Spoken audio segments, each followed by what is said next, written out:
ഇന്ന് നമ്മൾ അപ്പൂസിന് പുതിയൊരു കിച്ചൺ സെറ്റ് വാങ്ങി. അപ്പോൾ അതൊന്ന് നമുക്ക് ഓപ്പൺ ചെയ്ത് നോക്കിയാലോ. അപ്പോൾ അപ്പൂസിൻ്റെ അച്ഛൻ അത് ഓപ്പൺ ചെയ്ത് കൊടുക്കുമെന്ന്. അപ്പൂസ് അത് ഓരോന്നോരോന്നായി പുറത്തെടുത്തുകൊണ്ടിരിക്കുമോ. എന്തെല്ലാം സാധനം ഉണ്ടെന്ന് നമുക്ക് നോക്കിയാലോ.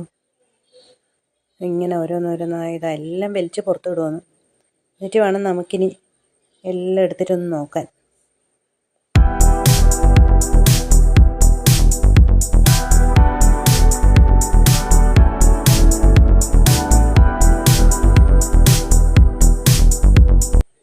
ഇപ്പം അപ്പൂസിൻ്റെ കയ്യിലുള്ളത് ഒരു വാട്ടർ ഡിസ്പെൻസർ, ചെറിയൊരു വാട്ടർ കൂളർ, പിന്നെ മുകളിൽ വെക്കാൻ വാട്ടറിൻ്റെ ഒരു ക്യാനുണ്ട്.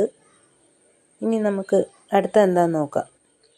അത് അപ്പൂസ് ഇപ്പം കയ്യിലെടുത്തിരിക്കുന്നത് ഏതോ ഒരു കുക്ക് ചെയ്യാനുള്ളൊരു പാത്രവും അതിൻ്റെ അടപ്പും കണ്ടോ.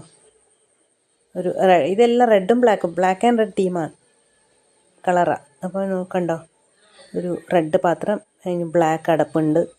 ഇതിപ്പോൾ നേരത്തെ കാണിച്ച ആ വാട്ടർ ഡിസ്പെൻസർ, അതിന് ഹോട്ട് വാട്ടറും കോൾഡ് വാട്ടറും വരാനുള്ള 2 പൈപ്പെല്ലാം കാണുന്നുണ്ട്. ഇത് കണ്ടോ, ഇതൊരു ഗ്യാസ് സ്റ്റവ്, ഒറ്റൊരു ബർണർ മാത്രമുള്ള ഒരു കുഞ്ഞ് ഗ്യാസ് സ്റ്റവ്. പിന്നെന്താ ഉള്ളത്, ഇത് ഒരു കട്ടിംഗ് ബോർഡാണെന്ന് തോന്നുന്നു. വെജിറ്റബിൾസ് എല്ലാം കട്ട് ചെയ്യുന്ന ബോർഡാണെന്ന് തോന്നുന്നത്, കാണുമ്പം അറിയില്ല. പിന്നെ ഇത് ക്ലീൻ ചെയ്ത പ്ലേറ്റ്സ് എല്ലാം ഇട്ട് വെക്കാനുള്ള ഒരു ഇതാണെന്ന് തോന്നുന്നു. പിന്നെ ഇതാ 2 ക്യൂട്ട് ഗ്ലാസ് ഉണ്ടായിരുന്നു. ഇതായാലൊന്നായത് അപ്പൂസിന് ഗ്ലാസ് എല്ലാം എടുത്ത് കളിക്കാൻ ഭയങ്കര ഇഷ്ടം. കണ്ടോ, അത് കണ്ടപ്പോൾ തന്നെ വേഗം എൻ്റെ കയ്യിൽ നിന്ന് വാങ്ങി. പിന്നെ എന്താ ഉള്ളത്, ഇതൊരു പാൻ ഉണ്ട്.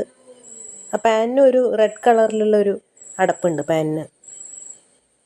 കണ്ടോ, ഇതാ പാനിൻ്റെ സൈഡിൽ കാണുന്ന പാനിൻ്റെ അടപ്പാണ്. പിന്നെന്താ, ഇതൊരു ചെറിയൊരു സ്പൂണാണോ അതോ ഈ കടുക് എല്ലാം വറുത്തിടാനുള്ളൊരു പാത്രം. ഇത് നേരത്തെ കണ്ട പാനിൻ്റെ അടപ്പാ റെഡ് കളറ്. പിന്നെന്താ ഉള്ളത്, വേറൊരു ബ്ലാക്ക് കളറ് പാത്രമുണ്ട്, കുക്ക് ചെയ്യുന്ന പാത്രമുണ്ട്. പിന്നെ ഒരു കത്തി. അങ്ങനെ ഇത്രയെല്ലാം തന്നെയുള്ളൂ സാധനങ്ങൾ. ഇതാണ് അപ്പൂസിൻ്റെ ഒരു കുഞ്ഞ് കിച്ചൺ സെറ്റ്.